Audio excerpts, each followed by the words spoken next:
dates containment breach has, and then now the signature, your containment breach, residence containment breach, imagine, emergency bra. The sun hadn't even risen over Tallahassee when Donna Adelson was processed out of Leon County Detention Centre.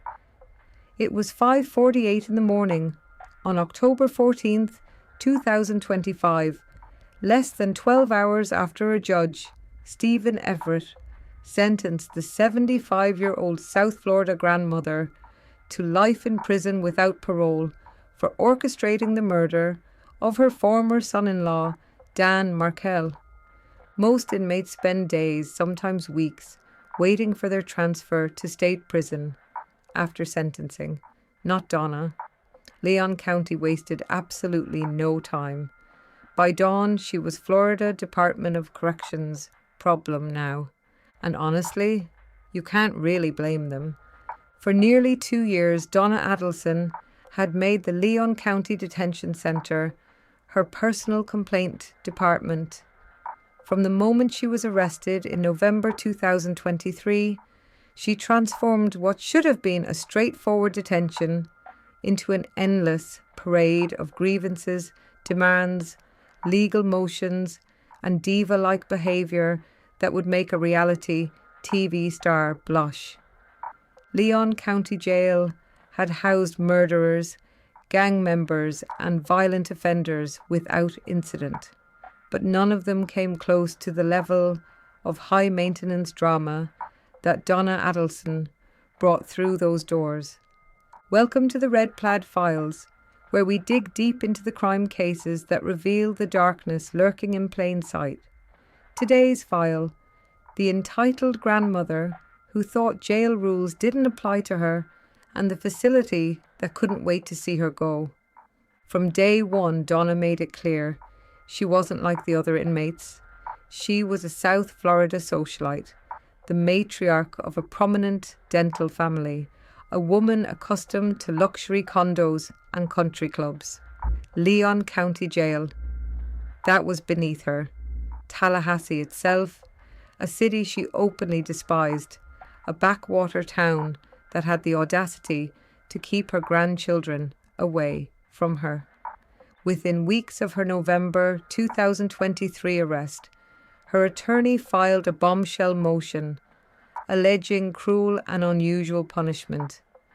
The 9-page complaint painted a picture of a woman being persecuted simply for being wealthy and accused of murder. According to her legal team, jail guards were forcing the then 73-year-old to sleep naked. They made her eat with her hands, no silverware.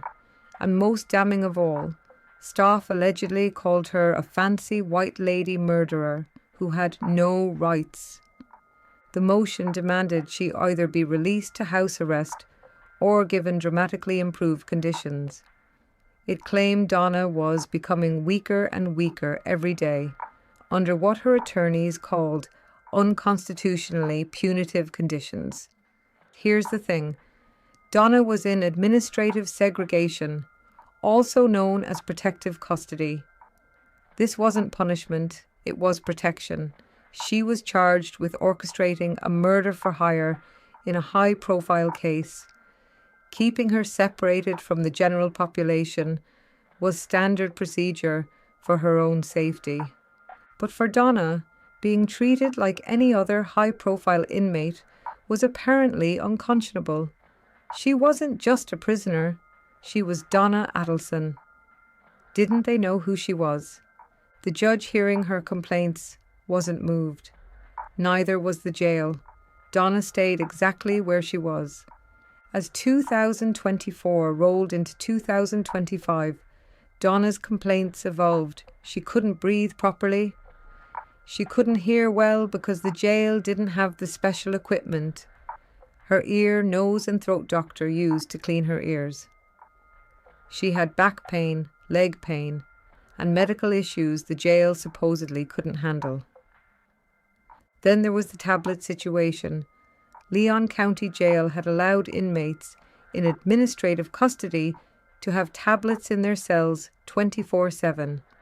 Donna used hers extensively to communicate with her attorneys and prepare for trial, but the jail changed its policy due to abuse by inmates and overcrowding issues. Suddenly, Donna and others in protective custody no longer had constant tablet access.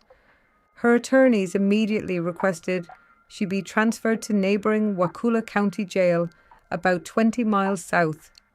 Their argument: without round-the-clock tablet access, Donna couldn't adequately prepare for her defence.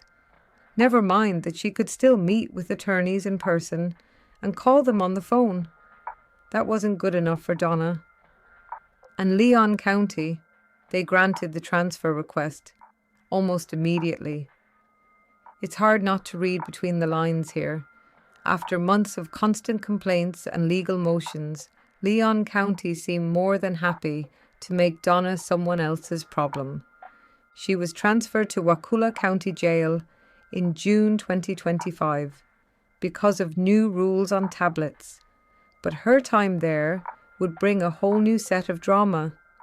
She was then transferred back to Leon County in August 2025, near the time of her trial. Even as her trial approached and concluded with a guilty verdict on September 4th, 2025, Donna never stopped complaining. She filed motion after motion. Her attorneys filed a motion for a new trial after her conviction for the murder of Dan Markell, citing juror misconduct and judicial bias. They criticised the media coverage. They complained about the trial being held in Tallahassee, that hotbed of social media prejudice. On October 13th, 2025, Donna Adelson was sentenced to life in prison without parole. And then, in the pre-dawn darkness of October 14th, just hours after that dramatic sentencing, Donna Adelson was gone from Leon County. The transfer was swift, efficient, final. She was released to Florida Department of Corrections custody at 5:48 in the morning, processed through the system, and sent on her way to the state's reception center in Ocala, where female inmates go for initial processing before permanent placement. Her defense attorneys had asked the judge to recommend she be placed as close to Miami as possible so Harvey could easily visit. The prosecutors, meanwhile, asked that she be kept far away from Katie Magbanua, Charlie's ex-girlfriend, who was also serving life for her role in Dan Markell's murder. Where Donna would ultimately land was now up to the Florida DOC. But one thing was certain: she was no longer Leon County's headache. Was the lightning-fast transfer just standard procedure? Technically, yes. County jails routinely transfer state prisoners quickly after sentencing. They need the bed space. They need to make room for new arrestees awaiting trial. Once you're sentenced to state prison, you become the state's responsibility, not the county's. But the timing speaks volumes.